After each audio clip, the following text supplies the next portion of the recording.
Welcome to Riffy Von Riffowitz. Recently, I got this guitar Pleked. This is a Jem Floral. Been waiting for one of these for a very long time. And the gentleman that did the plecking, his name was Matt Scott. And really early on, I realized he was doing such a great job at explaining everything that was being done that luckily I started recording him with my phone. I wish the audio was better, but you get what you get. All I can tell you is I watched a ton of videos all over the place on this process. And I learned more in that time sitting listening to him and recording what he did that I learned of all of them combined. So I'm going to just basically play him showing you and explaining to you all the things that he did. And this in turn will hopefully better educate you on the process. But I can tell you that plecking is one of the best things I've ever had done to a guitar. So enjoy the video. All right, this is us strapping it in. This is Matt. He is our friendly Plek guy.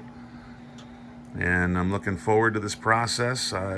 He's informed me that after he played around with it a little bit, I might just be getting a scan and taking it home. Yep. But it's worth knowing. At least you'll know. Yes, most important part. So let's get at it.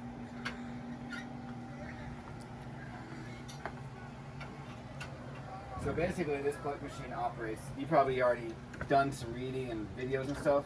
It operates like almost like a vertical CNC machine. But it gets the scan and the information from that probe right there. It will find all the geometry that you need for this instrument with that probe.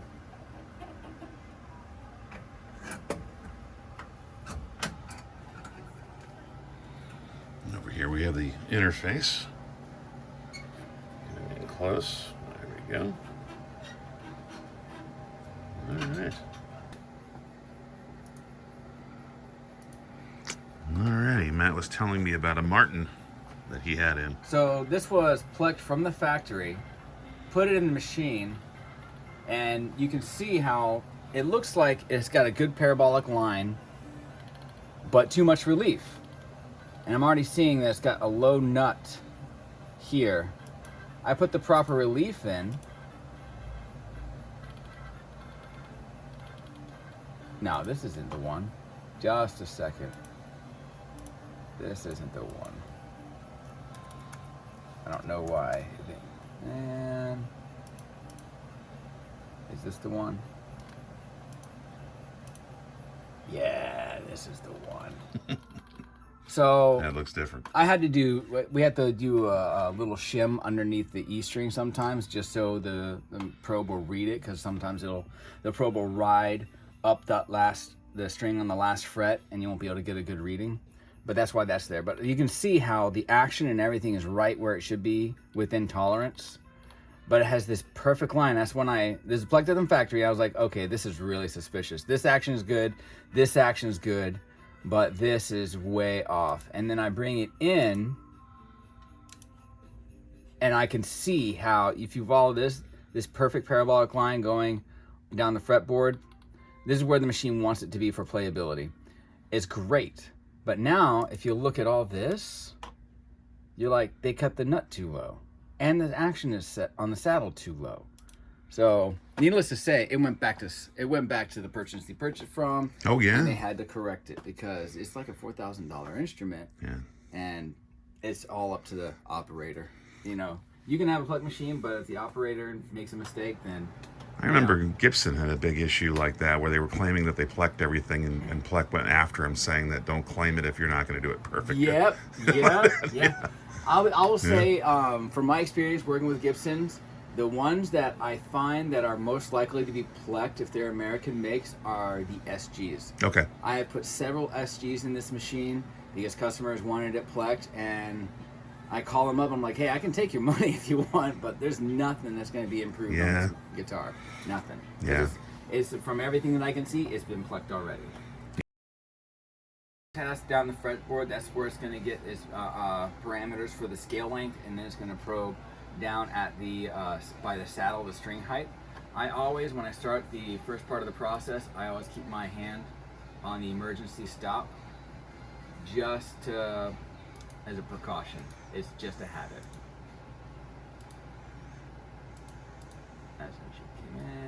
baseline scale.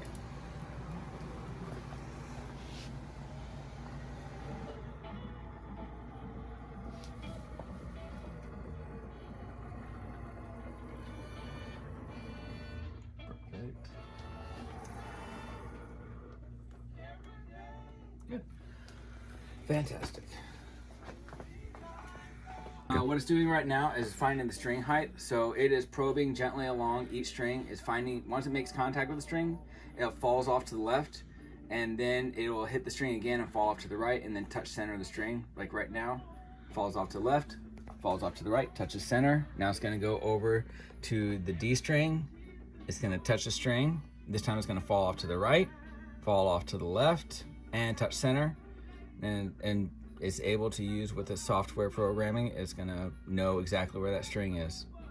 And fall off to the left, touch center.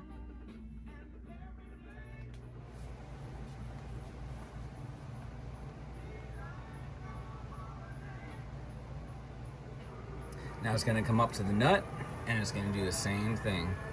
With this, it's gonna know the exact saddle height and the nut height of the string.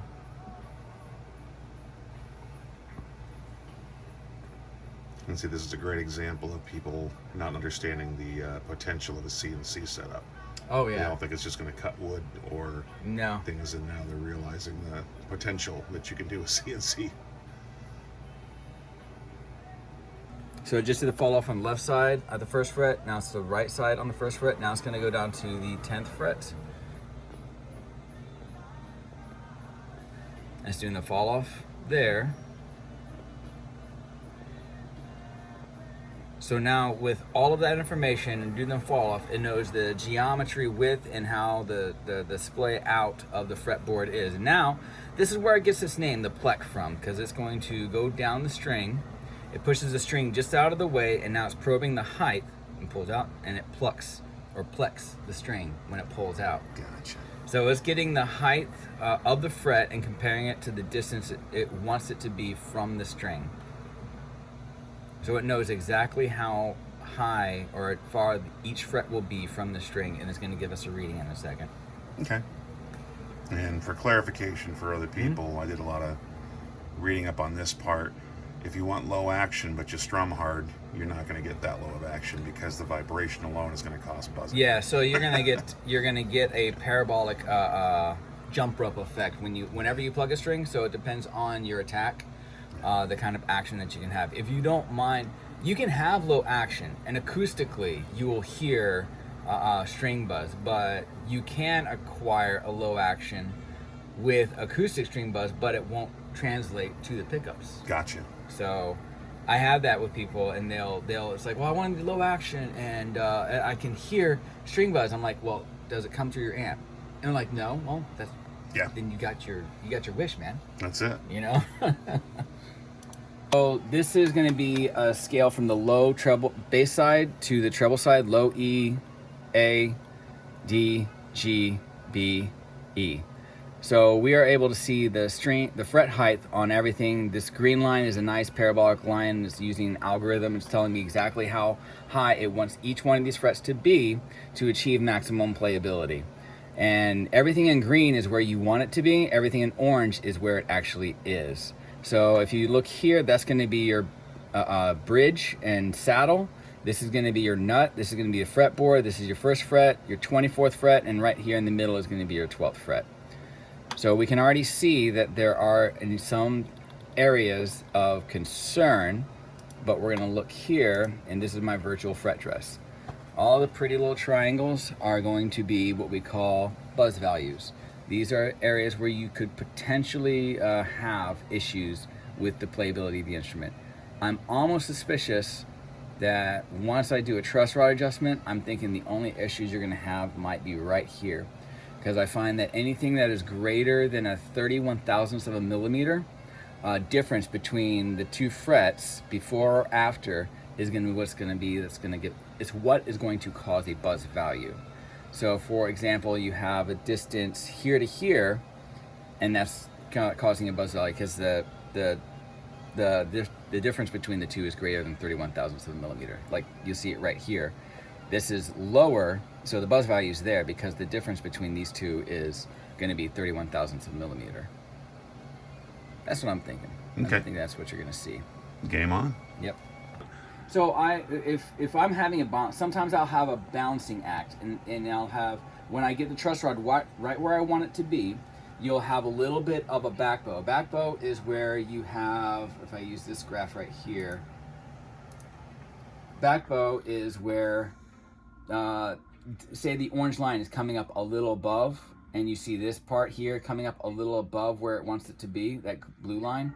That's caused by a back bow. That's too much engagement of a truss rod. On some guitars, however, it's a balancing act. If you get it perfect in the middle, on the G, if you get it perfect right there, you're gonna have a little bit of back bow on the low E and a little bit of extra leaf on the high E. Now, when it comes to doing a balancing act, if when I'm doing that, I will more likely take away more fret material from the bass clef than I will from the treble clef, because what I want to do is I want to preserve as much material as I can, favoring the treble clef. Anything that a musician is playing with an exposed core is going to cut into fret wire a lot faster. And the reason why is because in most strings are made from steel or stronger material than a nickel or bronze or 80-20 mix. And so anything that's a wrap is going to make contact with this fret wire here, is not going to wear the fret wire as fast as an exposed core here. So that's why whenever you see people playing acoustic guitars, you'll see evidence that they're playing bar chords all the time, especially D's, or they're playing lots of G's, or because they're wearing away this area so much to where it's divoted, and that's because it's exposed wire that is eating into that fret wire right there. So I will always try and preserve this fret wire more than I will this. I will favor over here because that will ensure a longer playability of that whole fretboard before the musician might be looking at a refret for his instrument. That's awesome information. Rod adjustment. With the truss rod adjustment, you got no buzz values anywhere here. You got the one that I kind of predicted would be there because this is just a higher fret right there. One right there. You got a couple in here. If I were to, if I were to cut it, I would probably cut it just like this. It would leave a little bit of a greater distance between these two areas, but the thing is, it's a brand new instrument. I'm not worried about any kind of flat out areas from playing or anything. I'm not worried about the crown being flattened out. This guitar has not been leveled, the fret leveled or anything like that. So all I'm gonna do is, if I were to cut it like this, all I'm gonna do is bring some of these frets down to bring these frets down. So after cut, it would look like this. I might chase after that little guy right there. That's the only after cut buzz value that you have. So that's probably what I would do, honestly. That's awesome. Yeah. Less cut, the better. Yep, absolutely. The more material saved, the better. I mean, it is stainless steel, so you got a while on this guitar. Yeah, awesome. I'd rather have it done now and done right than wait. So awesome. Right. And radius is good. Awesome. So the radius on your fret is good. It's not too drastic. It's not compounded radius. So a compound radius is where you have maybe start with like a 12 down here, and this moves to something drastic like a 14, and then it goes down to a 16. You would see the word compound in between, and that's where the radius of the fretboard is going from higher to lower drastically and just flattening out lower. You want it to stay pretty much even. I mean, some people like a compound radius, so I'm not going to say you want it to stay. Traditionally, the radius should stay the same uniformly down the fretboard. This one is pretty good. I mean, you really, I can't see how you change from one.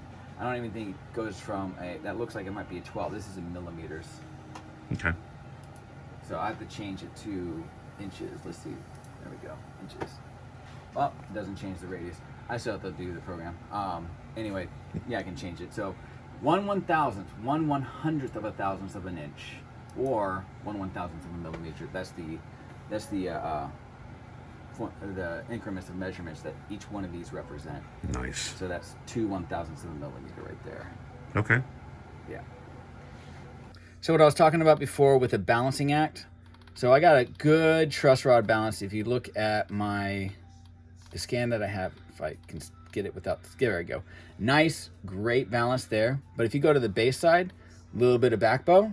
You go to the treble side, a little bit of extra relief on here. If I chase after that with an adjustment, I'm gonna get more of the fret material on the high E than I want to on this side, when I can just bring it down over here. And I'm gonna bring it down over here to go after this anyway and try and preserve as much of this. I don't want to take too much of the bass clef as I can help. And So- you nailed it freehand, by the way. Everyone should. Oh yeah. Well, when you've done over 1,000 guitars, you start to get a feel, you know. That's awesome. About to have a metal cutter make passes along these fretboards, so that, as you can imagine, you don't want the guitar to move at all. Oh, understood. So that thing is locked in and braced. It's going to be, for sure. Yeah, the reason I have all this on here is because, you know, you're gonna have metal shavings coming off of the frets, and I don't want any debris coming in contact, or as limited amount as possible coming in contact with the pickups, because it's metal on magnetic pickups. I mean, Makes what sense. could go wrong? Yeah. Like quad-ot polishing, and you get done and you have Exactly. fur. Yeah, so that's where we're all set to go now. Awesome. I just gotta oil the felt, and we're gonna let this thing do its thing. Cool. Magic. So let me get a picture of that real quick. Yep, that's the cutter. That's really cool. And it crowns it at the same time. Yes, sir. That's awesome.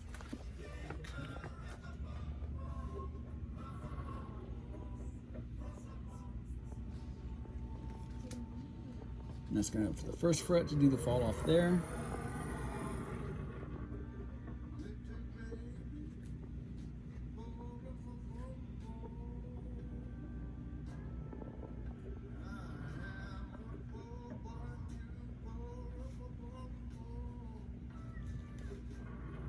And now it's just gonna do all the passes without any strings in the way.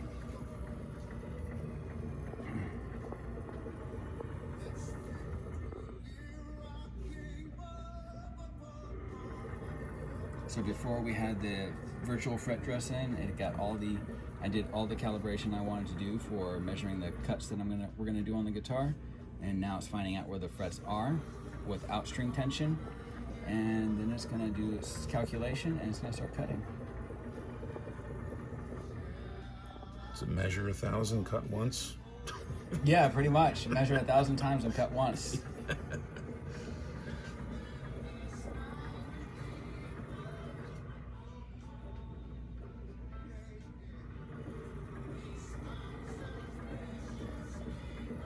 Actually pretty quiet. And even though this is a fresher cutter, I've already gone through at least 125 guitars. Wow. Maybe more. Jeez. Hey, you said you've gone through 3 so far? This is the third cutter, yep.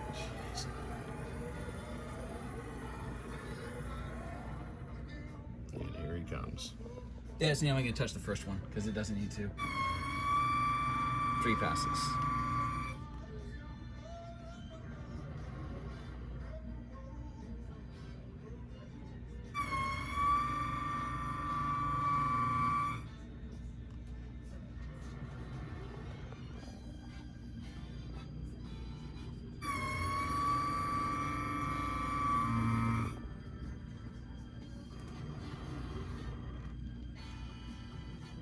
That's just crazy cool. Fire away. So we brought this up to string tension, nice E string. I flexed the neck, straps are removed, strings reinstalled. So what we're gonna do now is we're gonna close it up and we're gonna get the last scan on this to make sure that everything is cut the way we want it. Nice.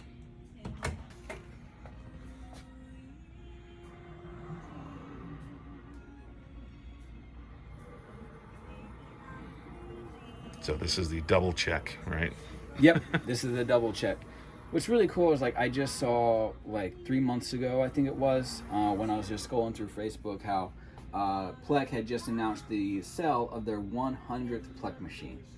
And I'm excited about that because this provides the guitar players with one of the best tools for providing the best performing instrument you can as far as playability. And I really think that this kind of level of playability is going to become the new standard. It should become the new standard.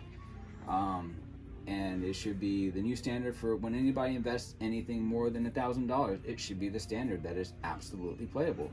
Because for musicians, $1,000 is no small chunk of change. Yeah. So you should be able to play a very good instrument or just a very well playable instrument. And to start like this one, you know, I bought it, took it out of the box, inspected it, put it in the case, and brought it here. Never did anything because, to your point, I want it the best possible setup that I can get out of the gate, and then from there, I know that it's just going to take minor maintenance from that point. Whereas then if somebody screws it up by hand, now you're working backward. And the other thing that this does, it provides you with the best information, the most precise information you get to where the instrument is at. It is a precise measuring instrument. Yeah. You know, where it's like I have gauges, I have fret walkers, I got like a whole bunch of different tools that I can use, but it has its limitations, you know? Well, and the fact you have the screen to explain, that's the number one thing to me is someone that doesn't understand a lot of this stuff. You pull up the screen and you show them this is what it should be, this is where it's at, this is what we're going to do. Having that screen is, to me, the most valuable piece of all of it is being able to, you know, someone's pride and joy gets strapped in there and you're saying, I'll tell you exactly down to the millimeter what we're going to do. That's really amazing. It's like our owner is like, it's all about what you can measure. Yeah, is what you say. It's like, can it be measured? Can you? Is it an improvement that can be measured, that can be seen? So this is what the machine provides us with the information, so you can measure every detail about it. It can be measured. It's saying Plek quality isn't achieved, and what's happened is that with the straps on there might have been a little bit of tension that doing a truss rod adjustment wasn't, even after I did the neck flex, it wasn't quite put in there. So it's seeing that right now, right there, and I'm going to close this. It's reading that. So it's saying the Plek quality is not achieved. I can look at this and I can see that it did exactly what I wanted it to do. But what I'm going to do is a truss rod adjustment, and then it's automatically going to do one more scan, and we're going to see that it's done everything that we wanted it to do. Awesome. That is gorgeous. All right, so I want to give him credit where credit is due. He went and did a manual turn of the truss rod. And got it perfect. And boom, everything relined up again. Remember, we said earlier that it said that it had not plecked properly. He turned it, and now it's plecked. So that's awesome. Yep. Nice work. And just so people can see the detail that you can go through by inch, by millimeter, just every bit of this is really the details. Now the differences are like, you know, 2,000ths of a millimeter, 10,000ths of a millimeter. It's incredible. 10,000, sorry. And then, this one. Yep, it did everything we wanted it to do. That is awesome. And you see how I took a little bit more over here? Yeah. But you still got more than a millimeter, 1.212 millimeters high, but you have more height all through here. That's what you want, these strings, because they're going to get worn away faster than anything else. That's awesome. And you got plenty down here. Yeah. You got fret height for days. Awesome. It's going to pop even more. So he just got through with the polishing. There's Matt. Hello, Matt. And it is like a mirror, and he hasn't even conditioned the neck yet. So if I move it like that, you can see it. Oh, that's wonderful. All right, on to the next step, which is conditioning. Oh, here we go. Now you can see it. The bounce. Nice. All right, on to conditioning. All right, so step one of the conditioning. Now you can start seeing the grain pop. That is nice. Very, very nice. This is awesome. Yeah, normally Floyd roses are my worst enemy because you would normally have to find out that it's intonated incorrectly, loosen the string, and then you have to move the saddle, tighten the locking nut back up, bring it up to pitch again, check the intonation. Do I need to explain it in to explain how hard and just like time consuming that is? Yeah. So like in my research, I found out that this guy, and it's an auto lock. It's a Red Bishop Acculocator. Okay. Yeah, Red Bishop. And it's, for setting up Floyd roses, it is your best friend. Awesome. Because I can adjust my tremolo just like this. And it's moving it. And holding it. And holding it. So then I'm going to bring it back up to pitch. And just check it that way. That's awesome. It is fantastic. So just so you understand how much work this gets, we saw that earlier. And yes, that's all fret dust. How awesome is that? Isn't that amazing? And there you go.